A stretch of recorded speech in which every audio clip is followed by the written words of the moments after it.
Bonjour, l'objet de cette vidéo est le délitement de l'Europe de crise en crise. Et face au coronavirus, il en a été de même que face aux crises précédentes. Il n'y a pas eu de solidarité par rapport à la disponibilité des masques, des tests, aussi bien que des écouvillons ou des machines respiratoires.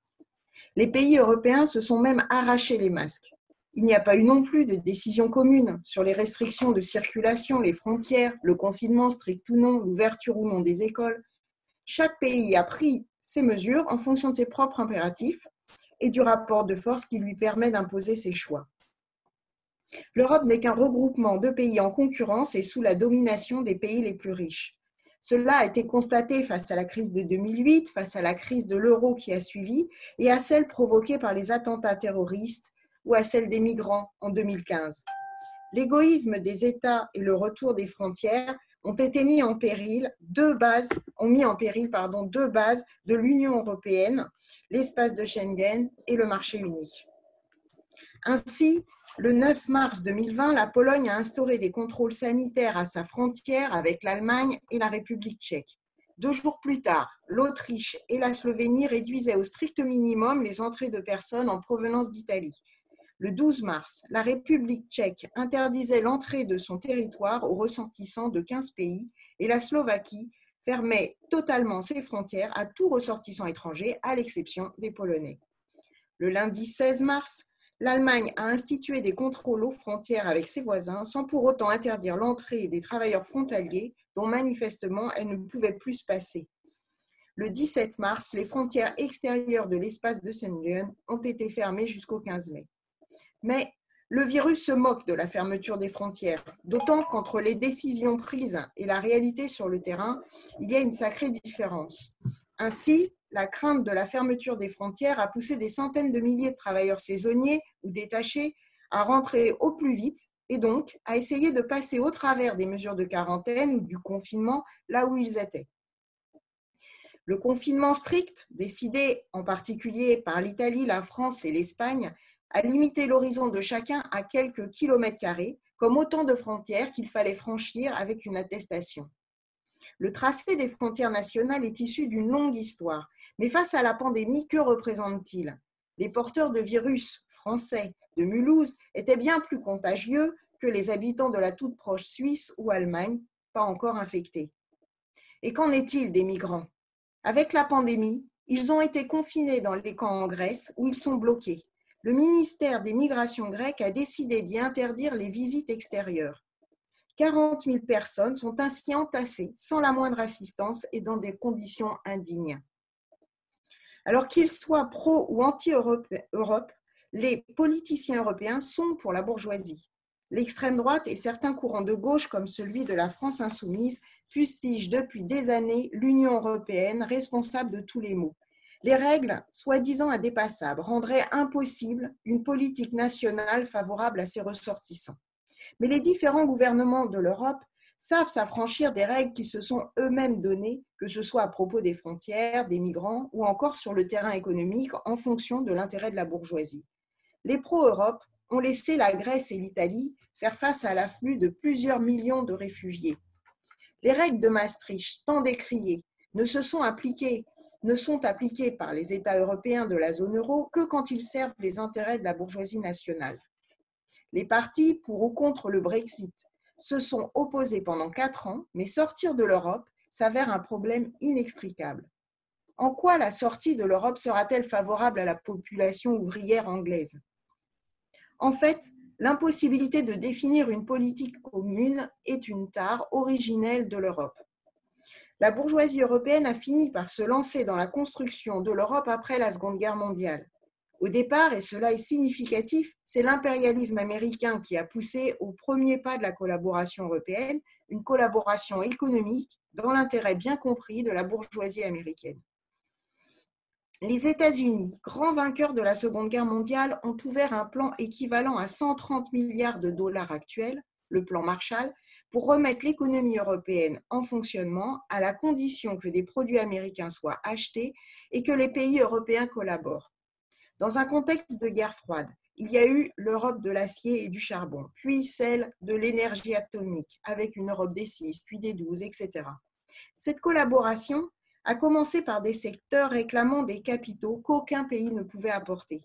Il y a eu quelques succès ultérieurs avec Airbus ou Ariane, mais la grande majorité des entreprises concurrentes au sein de l'Europe ont poursuivi leur développement accrochés à leur État national. Cette construction est sans cesse remise en cause. Chaque étape de la construction européenne a pris un temps fou, a nécessité des heures de discussion, de chantage, les plus forts faisant accepter aux plus faibles leurs conditions. Le résultat, c'est une Europe à multiples visages. Comme le montre la carte, certains pays peuvent appartenir à l'Union européenne sans avoir adopté l'euro. Cette construction à géométrie variable illustre le fait que les intérêts des bourgeoisies nationales sont contradictoires. Chacune d'entre elles tient aux 1000 liens qui la lient à son État, ses commandes, ses subventions. Alors, pour favoriser les échanges intra-européens, se protéger des opérations spéculatives sur les monnaies, les bourgeois ont eu besoin d'une même monnaie. Pour cela, ils se sont donné des règles inscrites dans le traité de Maastricht, fixant des limites à certains indicateurs tels que le déficit, le taux d'inflation.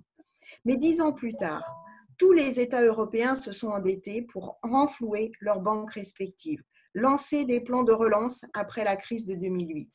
Ils se sont tous affranchis des critères de Maastricht, notamment celui qui fixait l'endettement des États à 3% du PIB, le produit intérieur brut. La masse de ces emprunts de certains États a engendré une perte de confiance dans leur capacité à rembourser. Les investisseurs ont alors augmenté leur prime de risque, c'est-à-dire le taux auquel ils acceptent de financer ces États. La Grèce, l'Espagne, par exemple, se sont retrouvés asphyxiés. La Banque centrale européenne a réagi en achetant des dettes contractées par ces États. Officiellement, chaque État reste responsable de ses dettes et de leur gestion. Il n'y a pas de mutualisation. Mais ce système de rachat des dettes des États ou des entreprises les plus exposées constitue de fait une mutualisation, mais appliquée après coup. Cette politique s'est poursuivie d'année en année au point que la Banque centrale européenne possède de l'ordre de 20% des dettes des différents États européens. Cette politique vient d'être contestée par la Cour constitutionnelle allemande. Alors, l'euro n'a pas disparu dans la tourmente, mais sa fragilité est apparue au grand jour. Pour la population, la défense des créanciers européens s'est traduite par une politique d'économie drastique, destructrice des services publics, du système de santé, engendrant des licenciements massifs, des baisses de salaires et de pensions comme en Grèce. La pandémie a déclenché une nouvelle spéculation sur le taux d'intérêt auquel les États empruntent. Dès son déclenchement, ceux de l'Italie sont passés de 1% à presque 3%, ceux de la Grèce à 5%. Ces pays se retrouvent étranglés par les banques et les investisseurs.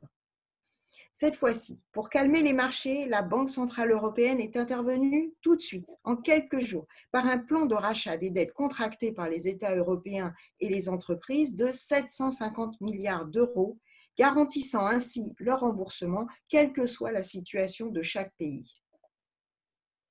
La récession est annoncée. Chaque pays ouvre à ses capitalistes les caisses publiques.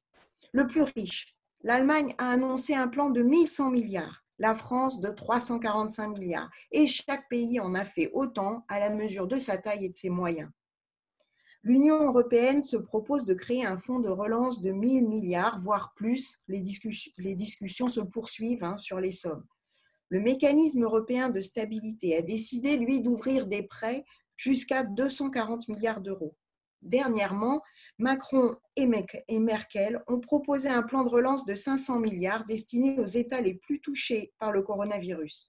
Si ce projet se concrétise, il y aura une mutualisation des dettes, mais celles-ci serviront à sauver les grands groupes capitalistes. Ces milliards qui viennent s'ajouter à ceux qui ont déjà été créés sont la forme moderne de la planche à billets. Ils renforcent encore le caractère parasitaire de l'économie capitaliste en augmentant le poids de la finance.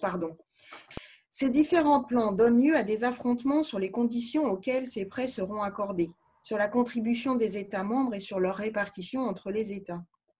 Les 4 pays dits frugaux, ils se qualifient de tels. Ce sont les pays du nord de l'Europe et l'Allemagne, dans une certaine mesure, elle est en train de changer de position. Donc ces pays prétendent que leur population ne comprendrait pas pourquoi eux-mêmes, les pays dits vertueux, devraient payer pour les plus dépensiers. Les plus dépensiers qualifient les précédents, bien évidemment, de radins, dans l'autre sens. Mais il s'agit en fait d'une lutte pour le partage du butin au sein d'une banque de gangsters. Son issue reflètera le rapport de force entre ces pays et la concurrence qui oppose les bourgeoisies des États membres de l'Europe.